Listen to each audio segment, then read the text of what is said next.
Welcome back. Now, as the clock races towards December 2015, when a new global treaty on climate change is due, African countries face competing priorities. Already suffering the effects of climate change, they naturally support efforts to minimize the emissions of global greenhouse gases. On the other hand, they urgently need power to boost and transform their economies. An African Progress panel chaired by former Secretary General of the United Nations, Kofi Annan, will analyze climate change issues for Africa and recommend policies to help Africa meet its energy demands for growth and agriculture. Now, a United States expert in climate change, Joel Smith, is currently in South Africa to address a series of meetings on climate change. Mr. Smith has been analyzing climate change impacts and adaptation issues for over 20 years. He joins us live from our studio in Pretoria this morning. Good morning, Mr. Smith. Thank you for joining us. Good morning. It's a pleasure to be with you. You're on a mission, yeah, on a climate change mission to South Africa. What are you coming to tell South Africans? Well, it's not so much what I'm coming to tell. I'm here really to share ideas.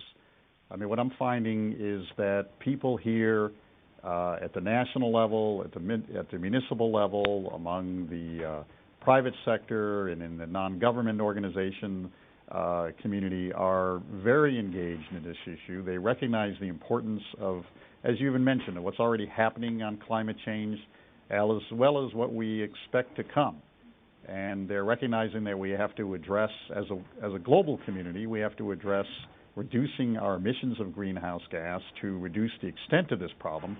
But unfortunately, the problem is here, it's already happening, and it is going to continue to some extent. We hope we can reduce it, but we'll still have to address the effects of climate change. And what I'm here is to exchange ideas on what's happening here, what we're doing in the United States, look where we can learn from each other, maybe cooperate and work together, see where we go from here, because we're all in this boat together. We've got a bit of a conundrum here on the continent at the moment. We've got 6 of the fastest growing economies, 10 economies in the world. There's a real need for cheap and reliable energy. How do we balance the books? How do we balance that with the need to stay clean and stay green? This is one of the great challenges, frankly, of this century. You know, we're making tremendous progress lifting people out of poverty. There has been rapid economic growth in Africa. I've seen it. I've been coming here since the 1980s, and it is amazing to see the changes. But at the same time, you're right. It's how do we get people out of poverty? How do we do it in a way that's sustainable, that is going to leave a legacy for leave something behind for future generations so they can live a good life? This is a challenge. How do we develop power? We do need to electrify, to bring electricity to people out in throughout, say, for example, in rural areas throughout Africa. But we need to do it in a way that reduces pollution, that uses low carbon emitting or zero carbon emitting sources of fuels. We also need to develop in a way that reduces our vulnerability to climate and climate change, to floods, to sea level rise, to drought, and you're experiencing a drought right now. Yeah. This is a real challenge for our time, and that's part of what I'm here to talk about. How do you view nuclear energy, not so much from the clean side, but from a cost scenario? We've got a major discussion around that going on in South Africa around nuclear energy, especially the cost per megawatt. How do you view it? Well, let me first say I'll give you a personal opinion. I'm not an expert on that particular topic. My experience has been on adaptation. I think if we can figure out the cost side and obviously figure out the disposal side too. There are issues with nuclear power in terms of plant safety, disposal of the waste, and costs, but it is a carbon-free source of power. And as I understand it from the experts, we need to be sort of grabbing, if you will, all the arrows in our quiver to address climate change. Certainly we need to look at energy efficiency. That's the best thing we can do. Renewables, we need to use them to the greatest, the most practical extent we can, and there's a lot of potential for solar power, for wind power. But we also may have to look at other sources of power, hydropower, nuclear power. These have their trade-offs, and we have to be wise about it.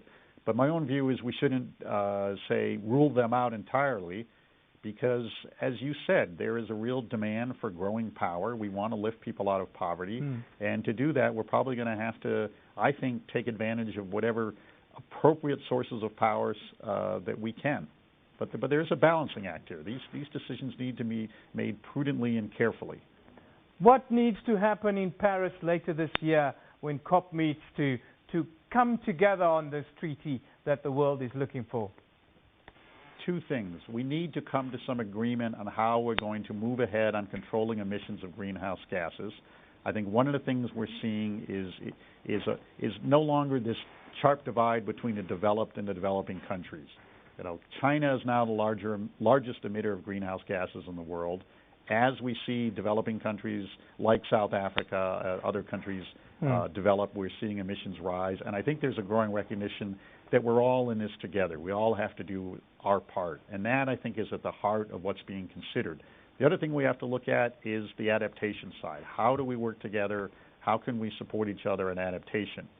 Finance is going to be part of that. I expect there'll be some agreement in terms of financing from the wealthier countries to the poorer countries to assist with adaptation. So both of these are going to be very critical. Two sides of the coin: mitigation, what we say, mitigation, reduction of greenhouse gases, and adaptation, dealing with the consequences. And we hope that there'll be a good agreement that will move us significantly forward essentially as a global community on climate change, coming out of Paris in December.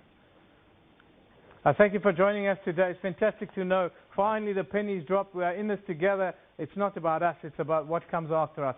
I thank you very much for joining us today, Mr. Joel Smith. My pleasure. Thank you once again.